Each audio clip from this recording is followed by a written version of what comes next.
This is a video about Jojo and guns. This is from 7 days ago. Okay, I guess I haven't watched it then.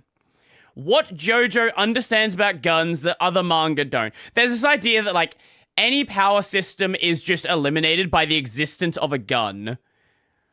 That's not really the case in Jojo. Like, there's a lot of characters that have gun stands, or there are guns that are used, but like the power system still functions with it, right? Really good example in the latest Fate series. Fate,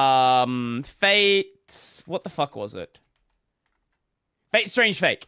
Fate Strange Fate. The opening episode, a mage was just shot with a gun and he just dies. Like, what is he gonna do against a gun? The answer is nothing.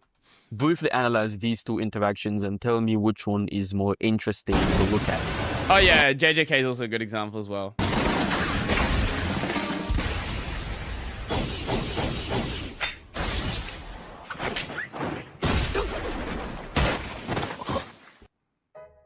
Guns make power systems boring. It takes away from the skill. Well, yeah, that's why in One Piece everyone is a fucking god, and unless you have Haki post New World, there's the guns don't swords don't do anything, let alone guns. Boring. It takes away from the skill of the power system, and it feels like cheating. Anyone can use a gun, not yeah, there was this in My Hero. There was a villain that had a gun, and well, early on, not like the sniper one, early in the series, and it just like kind of made things a bit of a joke at the time. So they had to like get rid of that person off screen very quickly. Anyone can train their nen. Not anyone can master different chakra forms.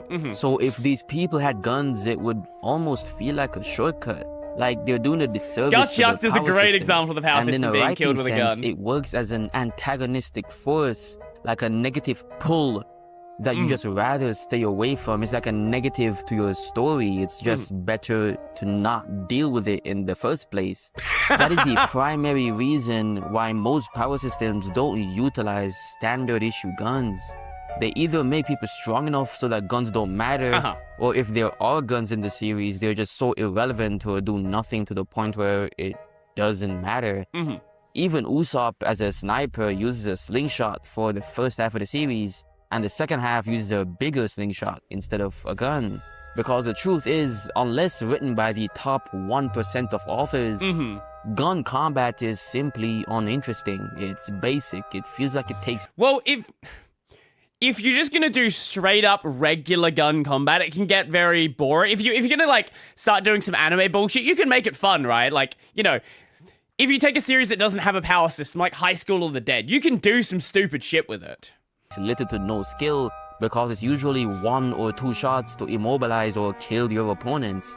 It feels like it almost cheapens the story. And in the reality of choreography and making a truly interesting gunfight, it's just not something a lot of authors are capable of. Unless you're Hirohiko Araki.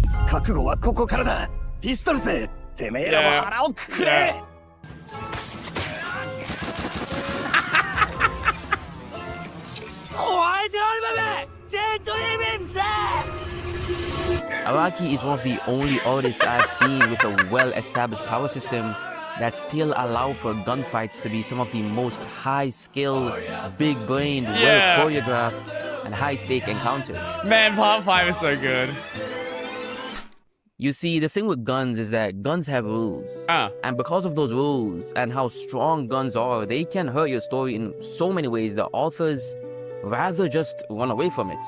These rules usually include range. A gun beats almost everything at a distance. No dramatic hand-to-hand combat makes sense if one guy has a pistol. Lethality. One shot can end the character. No dramatic back and forth. No prolonged duel.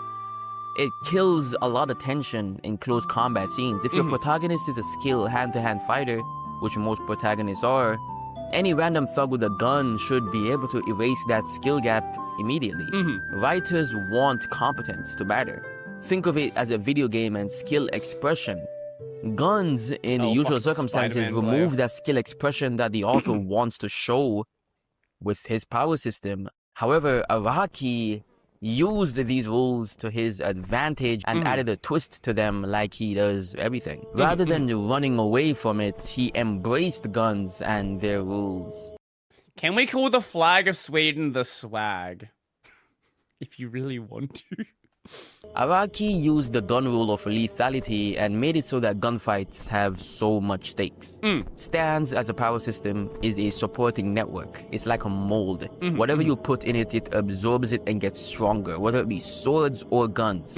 Nothing destroys the system as a whole. He wrote it in a way that stands simply add, it doesn't subtract. From Guido Mister and his creative use of Sex Pistols, to Narancia and his lethality with Aerosmith, accumulating at least 3 kills by himself in Part 5. Araki allows guns and bullets to shine due to his system of stand users. Most stand users being relatively normal people who have to use their creative abilities in a way that makes it so that guns simply aren't the end-all be-all. And it's not just that either. To be fair, also, you can get shot like 7 times in Jojo and still be fine. So, there is that as well. That in Jojo, other than just being a single shot to the head or something like that, is some of the best choreographed gunfights I've ever seen in any fictional material, period. The way he draws gun work makes it so entertaining to read. From the way he draws the bullets to the creative way he enables the system of gun work, it's just wow. Like, think of it like this, right? Genre gives life. So when he duels with someone like Mister, when Mister shoots his bullets are now capable of growing and giving life to whatever genre chooses, usually being trees or animals. This creativity of stands adds, it allows for there to be no limit to the creativity in these fights, but it also means that these fights have to be very intelligent and users have to be hyper competent. This is the problem with trying to write intelligent characters. A lot of people who try it are not that smart themselves. So you can immediately tell that the series is bullshit, right? Like,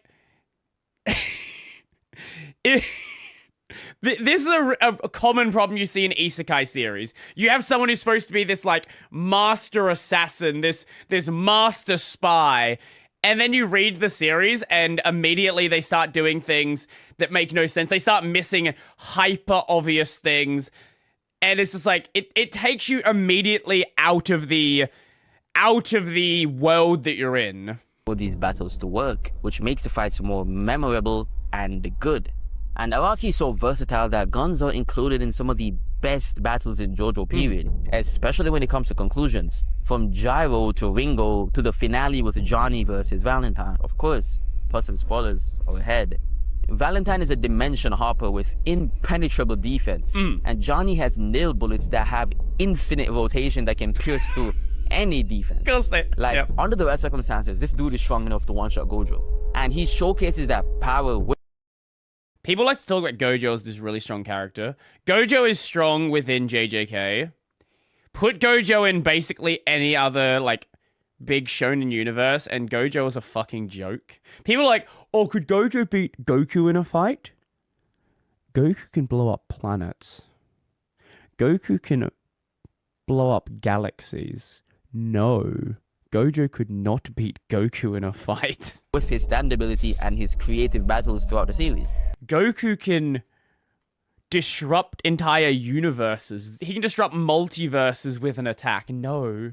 Yet the climax of this fight between these two dimension-hopping, infinite rotation monsters comes down to 2 men, 2 guns, 1 winner, 1 loser, 1 dead, 1 alive.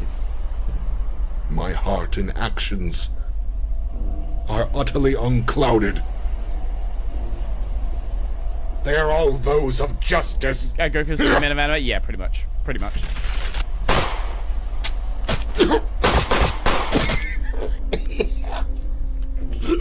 Araki is a god tier artist. Like, you can't compete with Araki.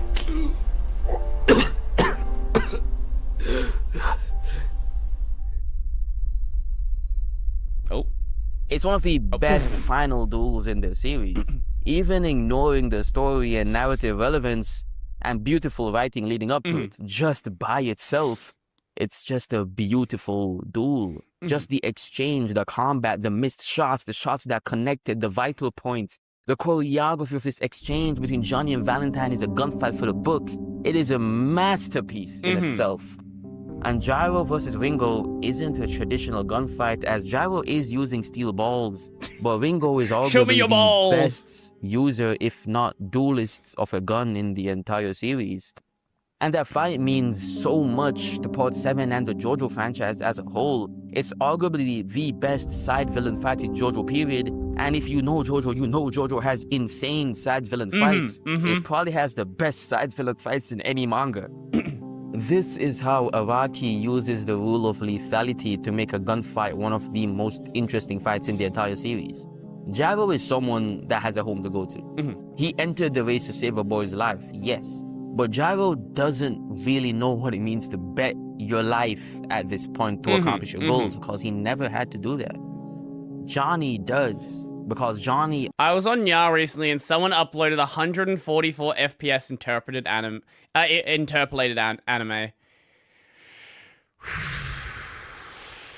I don't even want to know what that looks like. I don't even want to know. Already lost his life. He's a cripple. He doesn't have a home to go to. He doesn't have a family to go home to. Johnny has nothing. Everyone and everything has abandoned him, and he bet his entire existence on the steel ball run race to walk again, to get back on his feet. And if he has to die to do that, then he's willing to do that because he has nothing to lose. That's the dark determination, the fire in his eyes. Masterful writing, by the way. But that's what it means to enter a true man's world.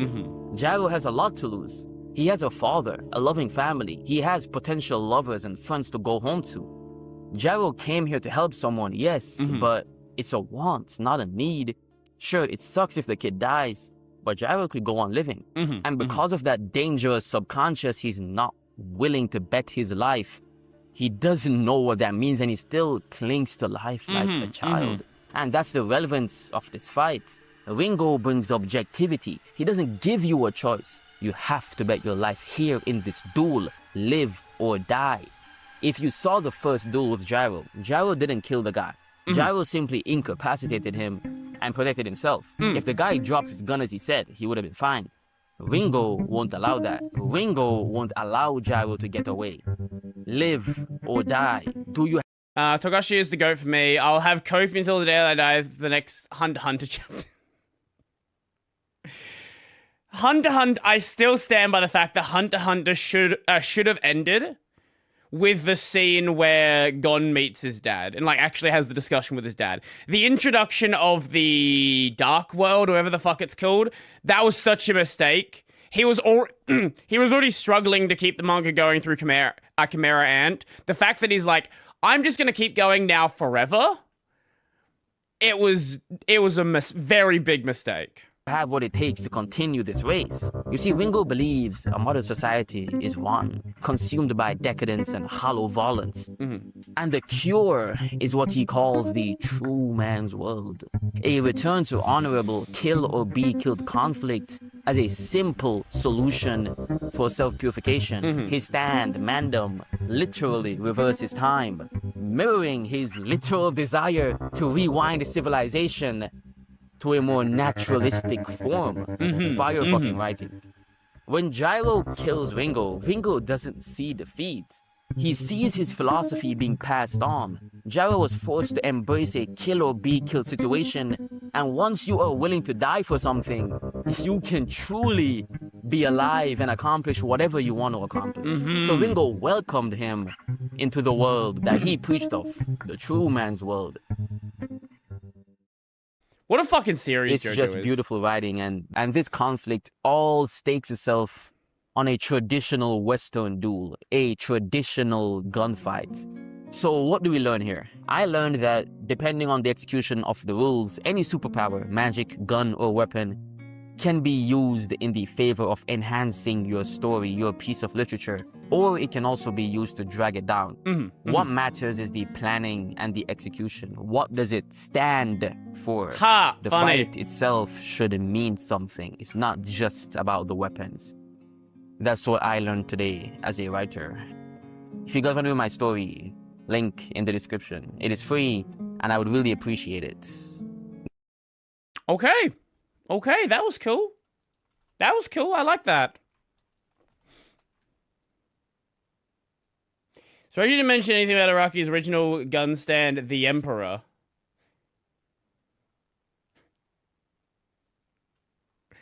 Yeah, that was part 3, yeah?